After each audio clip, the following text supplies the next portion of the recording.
আমি এক আল্লাহর ওলির কথা বলবো সংক্ষিপ্ত।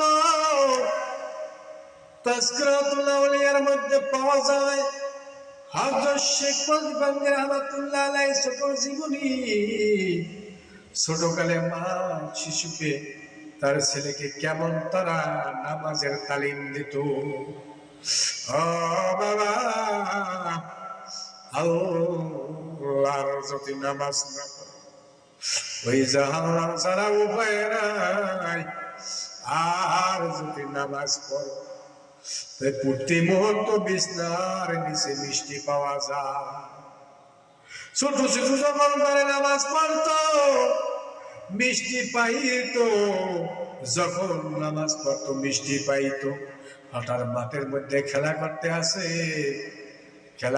আসে, আসরের নামাজ সময় ঘনাই আইছে।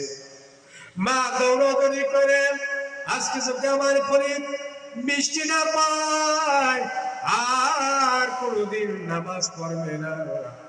মা জননী আল্লাহর কাছে আমি ধরে আছে, ও আমার মালিক, তুমি আমার ছেলেরে তাড়াতাড়ি নিয়ে দাও, আমি মিথ্যা প্রমাণিত হয়ে যাব।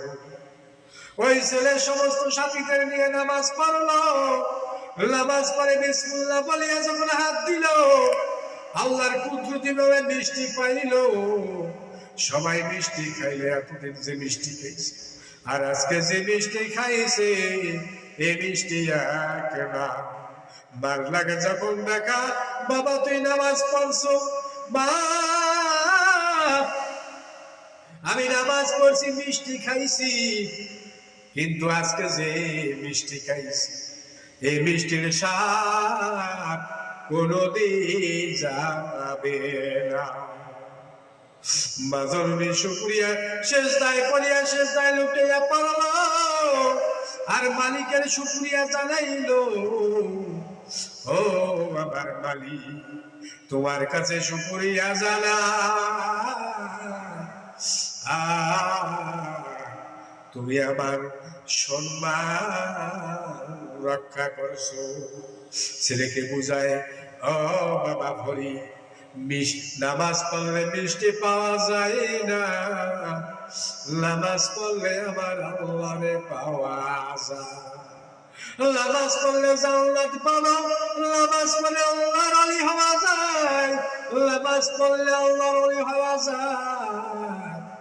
আরে মা যেমন ছেলেও তেমন, মাও তো একজন আল্লাহর ওলি, মাও তো একজন আল্লাহর বান্দি।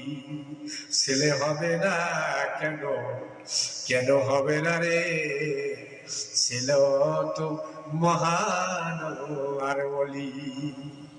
কুতুবুল আলম শেখ মুজিবুর রহমাতুল্লাহর জীবনী যদি পড়ো, আল্লাহর কেমন তারা রাজি খুশি করছে ভাই।